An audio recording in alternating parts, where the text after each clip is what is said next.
For philanthropists who are impact first, how they become impact partners is greatly shaped by their unique giving philosophy, their life experience, time, interests, and goals.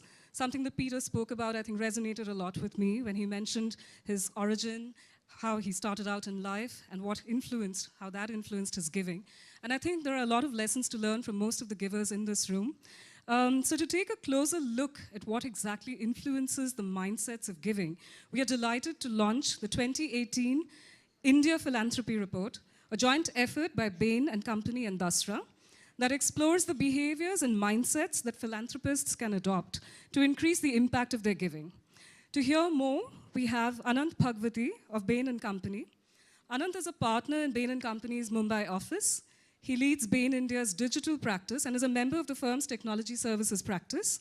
He's passionate about applying skills that he's learned in the corporate world to support NGOs with strategy formulation and implementation. Please welcome Anant on stage. Hi, good afternoon. I hope you can hear me. Firstly, thank you so much for the opportunity to speak to you. And it's always exciting to be here, be in a setting where there is insightful, serious conversations around the social issues in India. We have been privileged to be a thought partner with Dasra over the last many, many years around the report. And as some of you might have known, over the last year, we tried to take a look at what's really been happening on the philanthropists. What are the segments emerging? What are some of the needs? And what are some of the different behaviors? We tried to take a slightly different approach this time. We took a slightly less data-based, but much more getting into what's really going on kind of approach, and ended up speaking to a fairly diverse set of emerging philanthropists, people who have started giving, are starting to experience what it means like to give sustainably, facing some challenges. And our hope is, while in India we have the superstar philanthropists, and that is not going to be sufficient to solving India's social issues. We need a movement here, and there are some insights in the report which are pretty thought-provoking, and I'm hoping the group here grapples with them and thinks about them as you spend the day here. So thank you once again, and I'd love to take you through some of the findings that we're having. So an interesting point is when we looked at the different segments, one of the things we tried to do was make sure we speak to people who are into philanthropy for a few years. There are people who have been in philanthropy now for sometimes as much as 7 to 10 years. So this is not a set of people who have just started dabbling in philanthropy of the last 1 or 2 years. I think it's an important point to recognize, because as we start talking about some of the mindsets which are working and not working, it's not just because of tenure. And I'll come to this point in a minute. So keep in mind, these are people who are predominantly first-generation philanthropists. They are from business families. Some of these are from entrepreneurs, etc. They have been at it for some time. Some of them are obviously more recent. Keep that in your mind as you hear some of the mindsets. And I'm sure some of these are very similar to the groups in this room as well.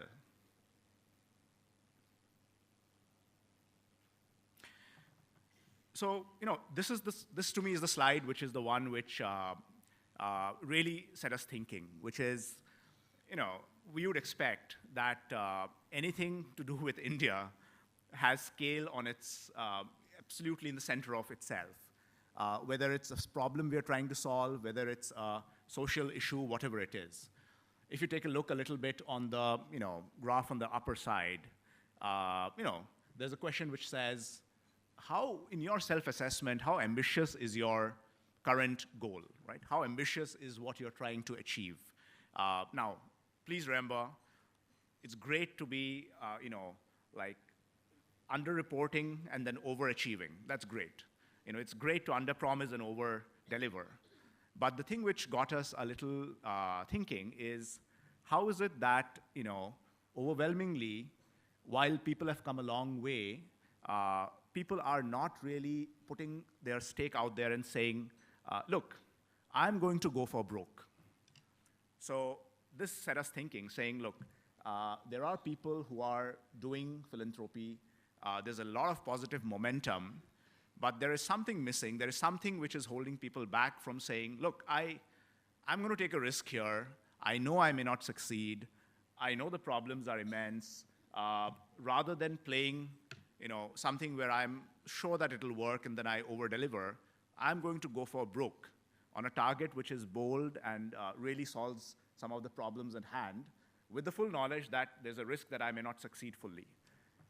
Today, from, again, the limited set we spoke to, we seem to be veering a little bit towards, have a more conservative goal and then potentially overachieve on that. Keep that thought in mind, because as we speak about some of the mindsets which could help unlock a full potential in philanthropy itself, having a bold starting point, even if that bold starting point involves a degree of risk, is at the very heart of success, right? Because if the starting goal is not bold, it'll not get the kind of resources, energy, passion, networks to really kick in. And something which is not bold in the context of India, frankly, it'll not move the needle. So I want us to keep that in mind. We were frankly a little surprised at this. And some part of this may be driven by a very genuine belief that, look, let me do something fantastic, but I'm not going to talk about it. That could also be playing here. But some of this could even be saying, look, am I being bold enough? The second point, yeah. If I just take a minute to go back. And the second point really is, again, on the pointed question on what's your impact today on the end beneficiary. About half of the people had, actually gave the answer. Half of the people did not give the answer. So what's, I think, happening is there is a lot of focus on the input orientation. There's a lot of focus on what is the money I'm giving. There's a lot of focus on how much time I spend with NGOs. But on a very pointed question on saying, look, tell me what's the impact you are going to have on the end beneficiary. It's a question where people are thinking. Some of them really think hard and then have an answer which is, I think, quite pragmatic. You can see the distribution. But the fact that not everyone has that answer packed means that, where is the link to outcomes? And I'm not at this point commenting on whether we are having 9 on 10 on outcomes or not. I mean, that's a function of how difficult the problem is. But not having an answer on outcomes is something to think about. So if we just keep that in mind, we wanted to bring forward a few mindsets. And a simplistic way to think is some of these mindsets we'll speak about seem contradictory. We believe they are not. We believe they are highly complementary. In fact, we would say they are critical to think in the same point of time. And there are 4 such mindsets we'll come to. I think it's time to start talking about these and in individual conversations, group conversations, challenge each other on these 4 mindsets and see if we are veering too much to one side or not. I think the first one is really while we are seeing a lot of mindsets around having a today forward approach, which really would say, look, I know where I am today. I want to have a clear vision on Q1, Q2, Q3, etc. The fact that I need to have a very clear definition of where I'll be in 2022 and work backwards from there. And a 2022 vision cannot be anything but bold, right? The good thing about a future vision is future is always bold. We are always optimistic about future. That's a reality and the good thing about having a future plan. So in addition to having a today forward mindset, I guess having a future back mindset is also very critical. We see some people having that, and those who have that aspiration automatically in their plans. But we are not seeing that in everyone. So that's one thought to keep in mind, and I'd love to, as we come to the panel, hear a little bit about people who actually have a future back mindset. That brings me to the second point, which is, look, at the end of it, what is great is almost everyone we spoke to comes at it from the heart. There's a very deep personal connect, either a personal experience from childhood or something which was, father, grandfather did. There is a personal connect in each and every situation. There almost seems something like a phobia to applying the rigorous principles of business management to something in this field. Maybe it's because there's a belief that look, I'll come across as materialistic. I don't know what the belief is. But the reality is passion alone is not sufficient. A very granular blueprint is actually more important here. In any work that I've personally done, there are more challenges here and hidden challenges than sometimes are evident in the corporate world. KPIs are actually tougher to find here than in the corporate world. So along with the mind, along with the heart, having a mind or something where the rigor of the mind applies, I think is important. And we sense that in some situations there is a hesitation to apply that. Now, all these people have got that ability in tons, in droves, because they run successful companies and businesses. So we were intrigued on why that's not coming through in this sector right now. I think that brings me to my third point is inputs, outputs. I'm not going to cover this in detail. The simple point is about half the people are struggling to talk about outputs. It could be because outputs are not looking too good, but I think the bigger reason might be because there is not the crystal clarity on exactly where is my outputs on whatever I'm doing. And I think the last point to leave, and this is a great thing, everyone is doing this. People are not thinking of funding alone, they are thinking about collaboration on 3 counts. One is about their time, expertise, and networks. And frankly, we are sort of surprised to see and very pleasantly surprised, 90% of the people do that, and about 70% of the people who do that they feel energized, they give more, they are adding more value. So actually, it's not about the funding alone, it's about collaboration.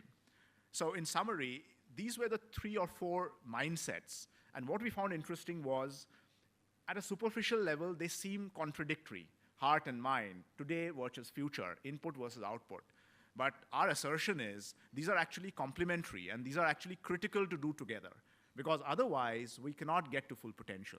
So as we hear the panel and talk a little bit about this, the hope is conversations happen around this, there are resources around this, and I'd request us to take a look at the video on how some of you are thinking about these mindsets.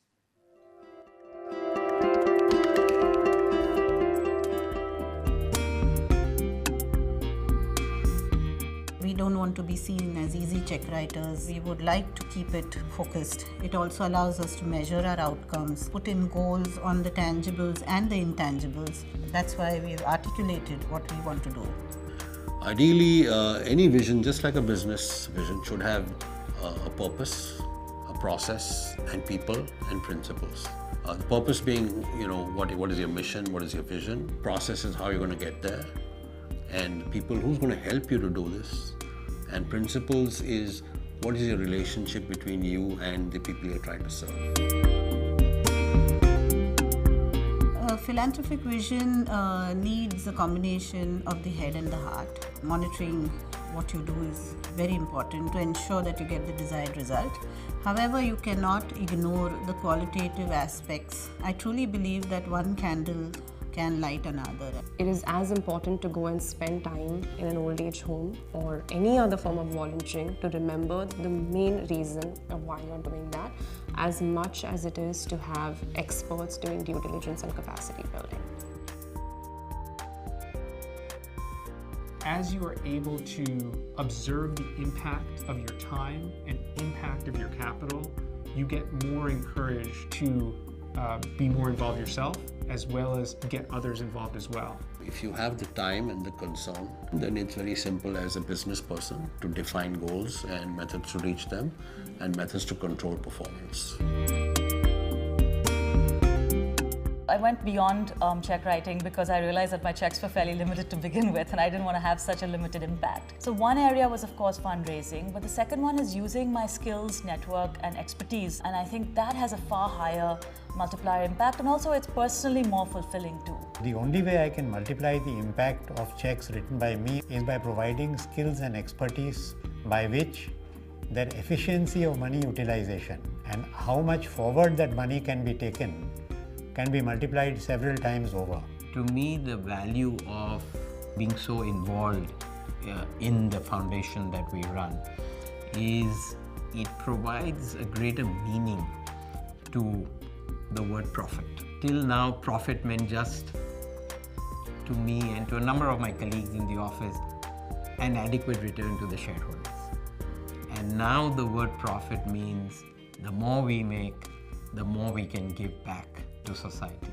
Capital is necessary, but not sufficient. To see that we can actually very quickly help them do so much more, it gives you a high, it gives you a kick, and it's a thrill. Speaking personally, it really drives me to do more because it's fun.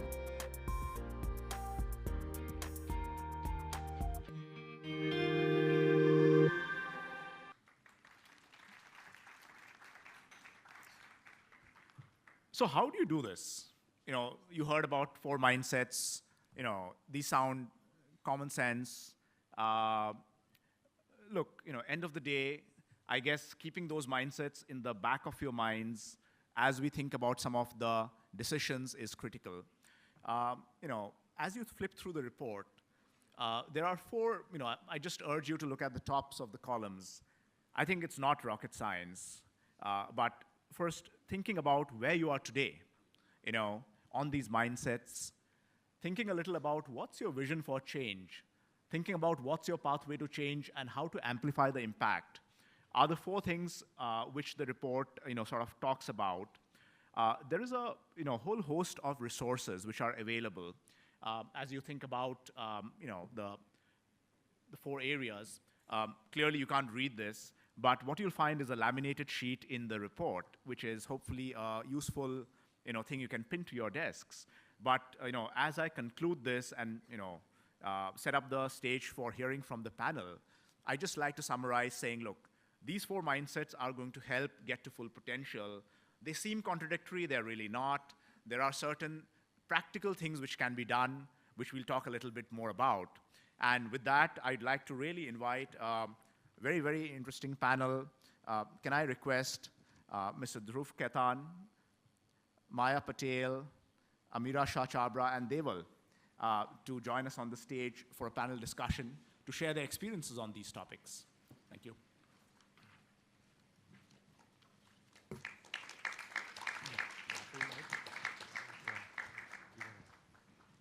Thank you, Anant and the Bain team for religiously sort of helping us through this strategy, helping us analyze this data, and bringing a little bit of the mind to couple, of course, everyone's heart in this room.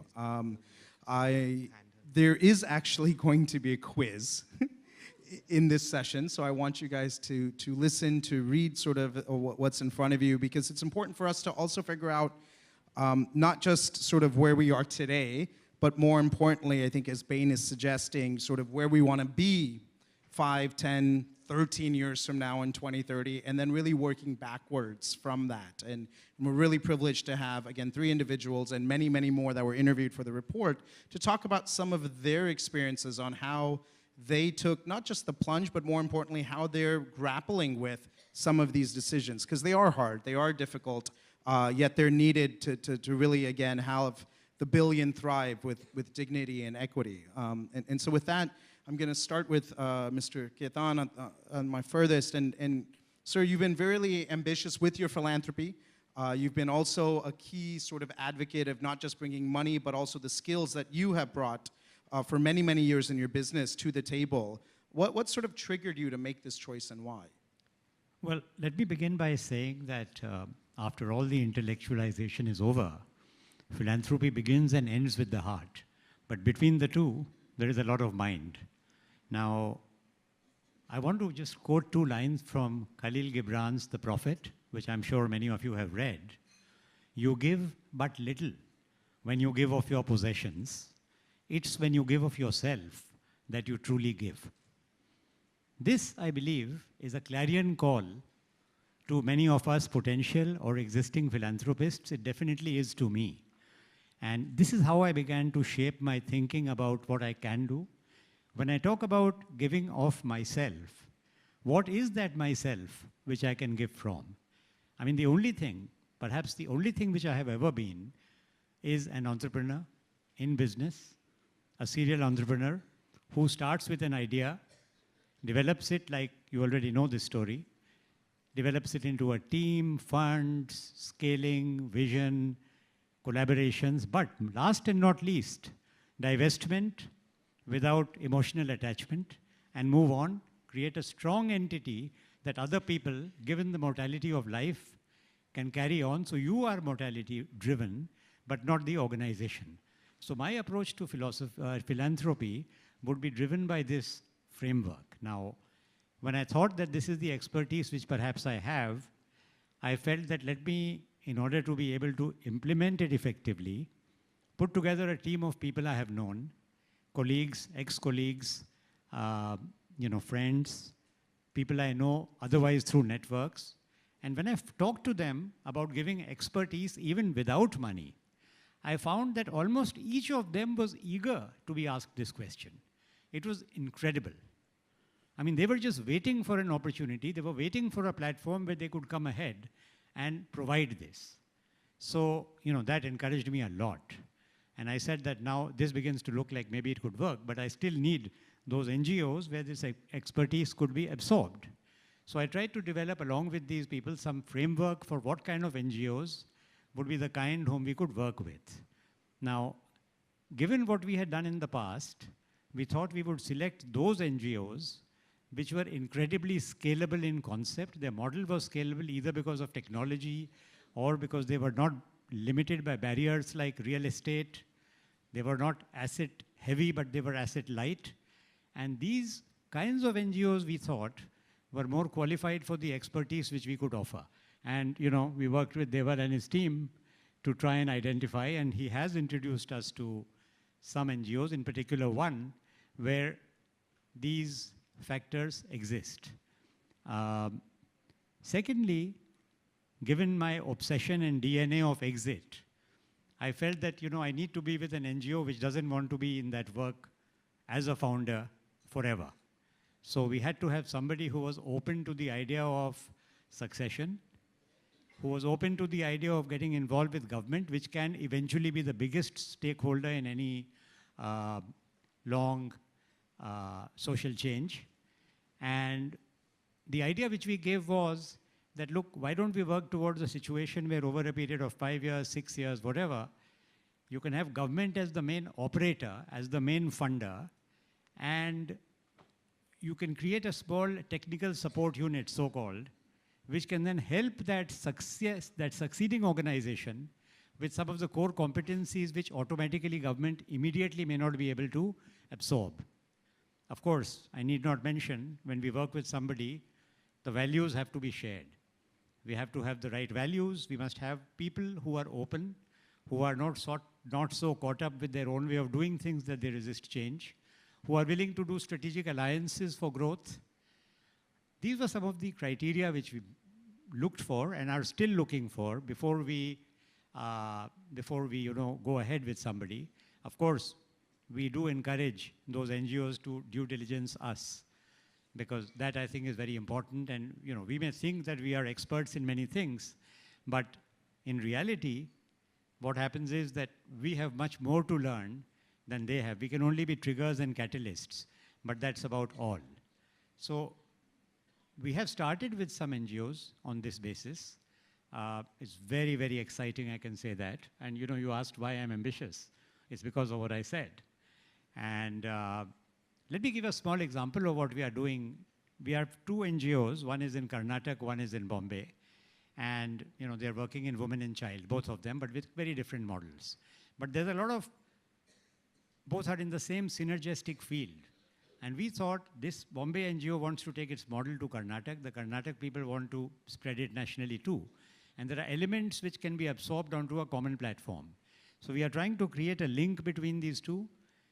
It would appear to us in the beginning that it's a very obvious thing to do. But when we actually get down to the brass tacks, I mean, there are human beings, there are practices, there are what somebody said earlier, branding, logos, egos, all of these kinds of things. But since the values are shared, we believe that we can make it work. And this was a great insight and a great encouragement. Lastly, I want to say that there's something that we need to find out too about ourselves. What is our own scaling plan? What is our own succession plan? So I don't have a family to whom I could pass this organization to. So what next? I don't have the answer, but I have to find that out. I have to find it for myself, and I'm going to take advice from whoever can give me advice and try to find something which is durable in spite of my own mortality. Thank you very much. Thank you, thank you. And I think it's a real privilege for us at Dasra, at least, to work with multiple philanthropists, again, who are going through this journey and are humble enough to say they don't know the answers, they need support, and are always opening to learning, as Anant said earlier. Maya, your foundation began probably with a more traditional approach. You guys had left India almost a generation ago, and really have done quite a bit for the village that you guys are from. Yet, as the second and the third generation are coming into this, they're also interested in different things. And so how have you guys sort of, as a family, determined how to look at what has been traditional in the approach that maybe your father had put in, and what's now appealing maybe to you or your children as they move forward on this journey? So, we really took a lot of advice from our father. He's a visionary. We really want to respect him, and we want to follow his lead. But we're at a stage where we need to make a distinction. We want to have the children involved in the philanthropy. We want them to be heard. And when we started this journey, we started the journey with them. So, to honor that, we are giving them opportunities. We look at different approaches. We're thinking about the longevity of this philanthropy and how they're going to take it into the next generation and so forth. So, impact investing, some of those projects are new things to the family. Thinking about strategy. We didn't, for 10 years, or say for 5 years, we just gave small grants out to people. And we asked ourselves, what are we doing? Are we really making an impact? Is this really going to shift the needle? And it wasn't. It wasn't doing anything. So, just taking the time to listen to them and getting them involved in these sort of forums, getting the knowledge to the family, has been something that we're trying. Those are the kind of approaches that we're going after. One of the biggest things that we really need to do is think about strategy. We're at a point where funding is going to start coming in, and when it starts coming in bigger amounts, then you have to be able to be ready to have better outcomes. So I'm not sure if I answered that properly for you, but I think that's the approach that we're taking. Is each person should be heard. Let every generation have their opportunity, and we hope that they want to do this, have the passion. The hard part is connecting the heart and the mind. It's easy to make a transaction, it's easy to give a grant based on the data, but how do you connect, and where's the passion going to come from? That's the difficulty. And I think for our family, we're very family driven, family values, and I think connecting the business that we're in with our foundation work is our mission now. How do we align those two values for the future? Great, thank you. Yes, I mean, there's a group of us this morning that had breakfast with Peggy Dulaney, and in that conversation, we actually talked a little bit about having family retreats and how do you actually have conversations across generations, which may happen on the business front, but perhaps is not happening enough on the philanthropy side of things. And I think it's interesting that you guys are going through a similar journey. Can I share? Yes, please. So something that we do with the family is we take every 2 years we take a trip. So we take 50 of us and we go to different countries, and it's an exploration trip. It's an opportunity to let the kids see another part of the world, see where there's nonprofits doing what type of work they're doing in that country. And these have been the best experiences for them, because these are the seeds that we've sown over the years that now they can take action. Now they know, okay, this is what's happening in this country, or this is what's happening in this arena. And then another way to keep the family together is we work on family circles. So every 6 to 8 weeks we meet. And it's not just a yearly retreat, it's actually more often. And those have been the bond, the bond that we're creating, and to use that as a tool for learning, to have experts come and talk to them. Those are the ways that we're trying to keep the family together. That's fantastic, thank you. And last but not least, Amira. For those of you who don't know, we first met Amira as a funder to support one of our giving circles. She was 2 days away to go to Rajasthan and work with an organization. And after spending 6 hours debating which organizations can create greater value on maternal and sort of early child lives in Dharavi, Amira gave us a call on Sunday saying, is there any openings at Dasra? I'd love to volunteer. She spent 3 years with us and now is looking after her own family foundation. So it's a real pleasure for us to have Amira here on stage, given the journey that we've been on with her and her family for many, many years. Amira, I think as you sort of, or I guess ingrained into what strategic philanthropy means very aggressively with Dasra for many, many years, and now you're going back to the family and the foundation and sort of creating it from scratch at a business level and a family level. How have you guys sort of looked at the inputs and outcomes that Anant spoke about earlier, and sort of how do you guys grapple with some of these things, especially when outcomes may take years to be created? How are you dealing with this? Thank you, Deval. Good afternoon, everyone. I just realized it was very strategic on Dasra's part to put a panel on our grant makers removed from reality right before this, because it's put some real pressure to say the right things. I am part of the Harish and Bina Shah Foundation, which in short we call it the HBS Foundation. And it's not based in Boston, it's very much based in Bombay. We're a small family, and as Deval mentioned, we've been part of philanthropy for many years, but for the most part of it, it was checkbook charity. And only in the last 5 years have we become more structured in our thinking. We've been part of several Dasra giving circles, which have actually proven to be very good learning tools. I myself used to work with Dasra for a period of 3 years. My sister is somewhere in the room. She has worked with nonprofits herself. So collectively, we do have some form of family experience. But about 2 years ago, when we decided that we want to get much more actively involved in our own philanthropy, we were unable to still focus on what is it that we want to invest more deeply in. And so what we decided at that point is that let's take a very open-ended approach. Let's look at all sectors, all kinds of organizations, all geographies within the country. And so in our portfolio, we have the very traditional and mainstream sectors of public education, hospital care, but we also have niche areas of mental health, governance, online platforms that are documenting stories on rural India. And I won't go into more details of this right now, but I want to touch upon the advantages and disadvantages that we have seen of taking this approach. The advantage, of course, lies in the learning that you get, because you are very quickly exposed to a wide variety of contexts in which social work is actually taking place.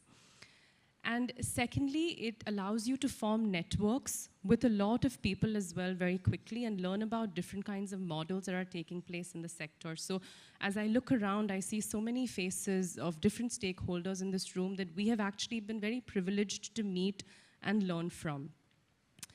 The disadvantages, however, are that when, of course, you spread yourselves too thin, you remain fairly generic in what it is that you are doing. And more importantly, there is an opportunity cost of not converging, because there is no doubt that this country needs solutions at scale. And we as a family believe that if we have the wherewithal to do more, we should be doing more and we should be doing it now, but we're not actually being able to do that right now. However, about 2 years ago, as I mentioned, when we decided to get more actively involved, we are a small family.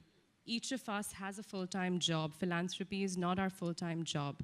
And so we actually needed a team by which we could actually reach out to more organizations. But at that point, we were still not ready to hire or seek help from the outside, because not only does philanthropy at many levels feel personal, we ourselves were very unsure of what it is that we want to do, so how would we be able to guide somebody from the outside? So what began as not a strategy, but as a very obvious thing, was we're part of a family business, and so my parents said, let's look inwards. And so they selected about 15 people from within our office, people who've been with us for many years, people who we know really well, and people who know the family really well. And so factors of loyalty, trust, skill sets, work experience, we formed a team. And today in our team, we have disciplines of sales, marketing, finance, accounts, general management, HR, admin, my husband, who is an architect and who's in this room. My sister focuses on behavior change communication. And this team came together and we said, you know what, in the first year, let's adopt an immersive strategy, which very simply means that let's focus on site visits, let's focus on volunteering, let's focus on the discussions, because these are the people who are already thinking with their head on a day-to-day basis, and they need to see and they need to learn what it is to think with the heart. But in the second year, we're now moving towards a system of diligence, which we need for it to be very lean, very reflective, very goal-oriented, because every single person on our team, we're an 18-member team, works with a full-time job as well. And there are a lot more details of how this approach is unfolding for us. I won't go into that, but I do want to conclude with 3 observations that we have had so far in what is an experiment for us and is still very early days for us. The first observation is that there has been a lot of value in outside thinking. And outside thinking because majority of our team actually has little to no exposure to the social sector. And so today the conversations we've heard about engaging men and boys in the work that is going on women's empowerment, or organizational funding. Why are we so focused only on programmatic funding if we really want to build sustainability and scale? These are the questions that are coming from a team that is only about 1.5 years old. And we are, it is in the coming year, it is up to us to very aggressively pursue this thinking in our philanthropy.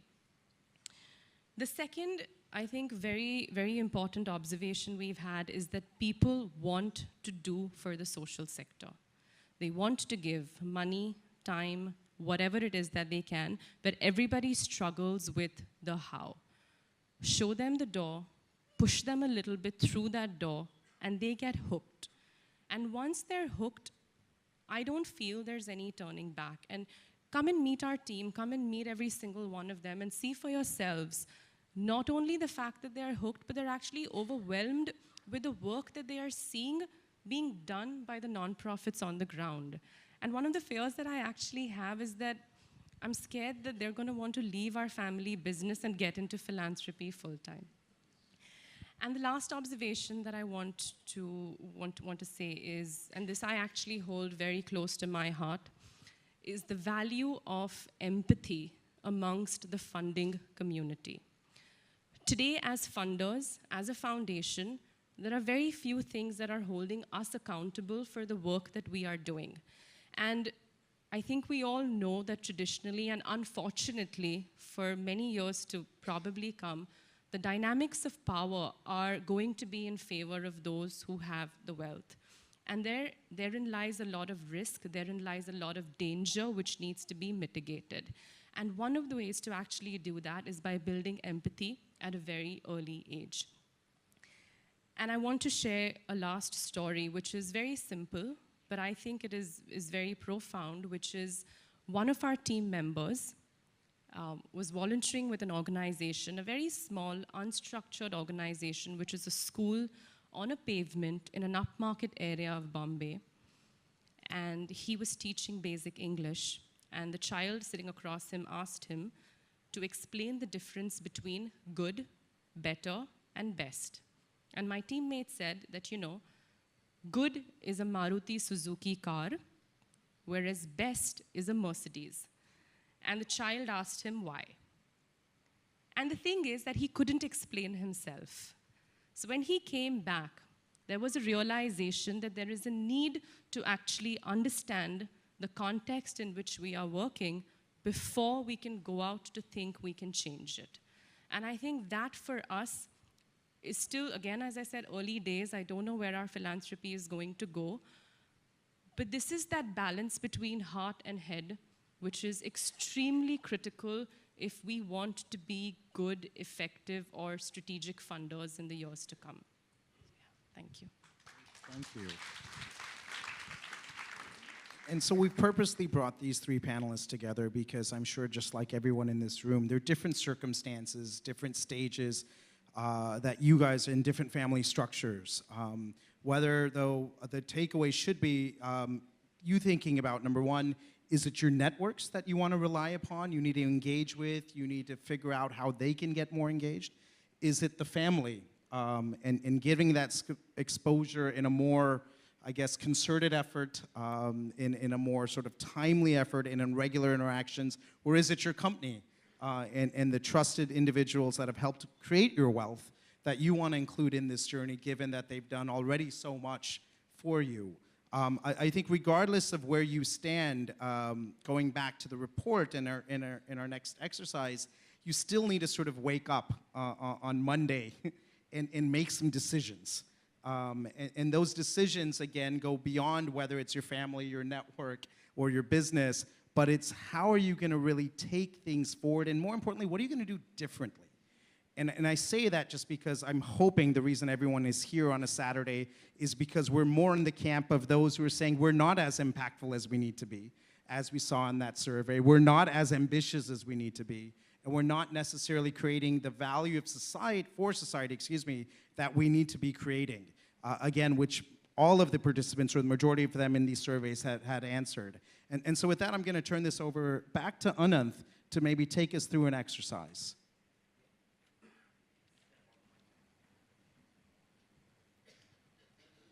Hey, hello. Thank you so much for sharing your views. They were really, really insightful.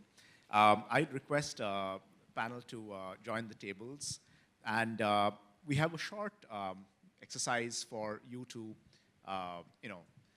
share your thoughts. So, can I request every table to do the following? You would find a sheet with 4 actions on it. Do raise your hands and tell me if there's a table without the sheet with 4 actions, please. And the 4 actions are on the screen. So, here is what it all boils down to. We heard a little bit about 4 mindsets. We heard some fantastic, insightful stories from the panelists. All of us are different. All of us are at different starting points. From your starting point, from your vantage position, which of the 4 actions, and I'm just going to take a minute to talk about them, just gauging the effectiveness of your giving today on whatever parameters make sense. And there's a little bit of detail. The second one could really be, okay, I know where I am today. I'm clear. I need to define what's my future, like where I need to be, what's my vision. The third could be, look, I'm actually broadly fine. I know the future, but I don't know the path. I don't know the steps I need to take. Is it involving A or B? What's the path? I don't have the blueprint. Or the fourth could be, look, I have that. I just want to make sure my steps as I take them are the most impactful that can be. Now, fully understand everyone on the table may not be at the same point. In interest of time, we'd request you to brainstorm within your table and think about what one thing out of these 4 you'd like to do Monday morning, or since March is coming up, beginning March. And then there will be a Dasra representative who will help in playing back what's the dominant theme on your table. So if I can request you to brainstorm a little bit, thank you.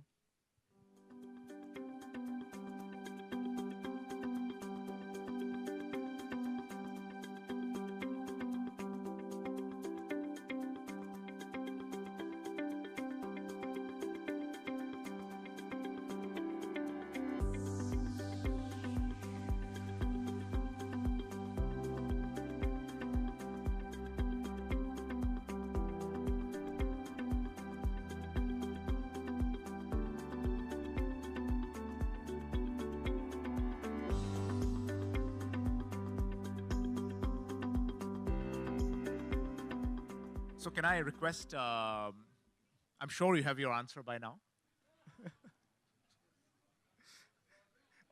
Disclaimer, I'm forced by the timekeeper, so, I myself am one who takes more time than I'm ever given. So, but unfortunately, I have this onerous task of asking you for what's the dominant theme on your table. Can the Dasra representative sort of raise the card, the colored card from the table, please? So, it's interesting and very heartening that there is like three, if you flash the three, the 4 questions, please. Thank you. So, predominantly, the second, third, and fourth seem to be a dead heat amongst this, room. There is one group which is on the first one. Okay, there are 2 groups on the first one. So we have a good diversity of views, but it's the last one which seems to be getting the maximum. So can I request the groups which had the green, just to quickly raise the greens once again, please? Or just raise your hands if you were on the green. Okay. Great. Can I request one group, and we'll have time only for one group, I apologize, but the group there, to share specifically, when you thought about amplifying the impact beyond giving funds, specifically what helped the group there to do it? Why do you think that is so critical? And most importantly, what is that one Monday morning action or first March action that you guys commit to and feel that you should take? Over to the group there. Please come on.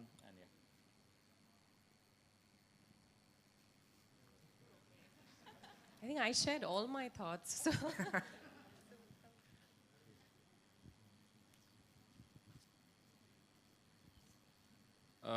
on our table, the consensus was definitely to amplify the impact of our giving beyond funds, because like everybody knows in this room that money everyone has. Money really is never a restraint issue when it comes to any good cause. The question is who's to do it, how it is to be done, and where it should be done. I think these are questions which I think every donor, every philanthropist needs to answer before he or she gets involved in a project. I think that's the general consensus on our table. Thank you. Got it. Thank you. And, as I hand over to Deval, I think the one thought which struck me, and thanks for this straw poll, I know it's not enough time, given that there is such a wide diversity between what's my vision, what's my blueprint, what's my force multiplier, I guess being able to get into resources, collectively pick the brains of your peers to get there is such a wonderful way. Simply because everyone is not at the same point. That means within this group, there are some who already have crafted their vision, and vice versa. So again, thank you so much for your time, and I hope this was useful, and back to you, Deval. Thank you, Anant. Thank you. So we try to make this session a little bit more interactive than the past, because again, it's about you guys making the difference, as I said earlier in the day. And it's really about giving you guys a slightly clearer roadmap of what those next steps are. It's heartening to see that there's an equal amount of emphasis put on all 4 of these categories. And honestly, that's the challenge we at Dasra have in front of us, because we're trying to help a wide group of givers to be more effective with products and services that are required across the spectrum. And so tomorrow we have our global board meeting that we do every year after the Philanthropy Forum, and our board is going to ask us, how come you can't focus on just one product, because that's efficient, that's scalable, that's the way to go. But again, in philanthropy, we're seeing just from these responses, it's the heart that does dominate. And when the heart dominates, it's not one size fits all. It's not somebody who's 35 years of age joining the family business versus somebody who's 72 years of age, close to being retired. It's not that there are any similarities or trends that we're able to see. It's really very bespoke and customized. And that's the difficulty, honestly, of the model of looking at strategic philanthropy. A large part of what we do at Dasra is it takes time, It needs to be customized, and we need to meet funders where they are at, not the other way around. And so thank you for participating in this survey. Thank you for looking at this report. Please take it home. And then for each and every category, we actually have resources and solutions that you guys can use to actually take your journey further. Thank you.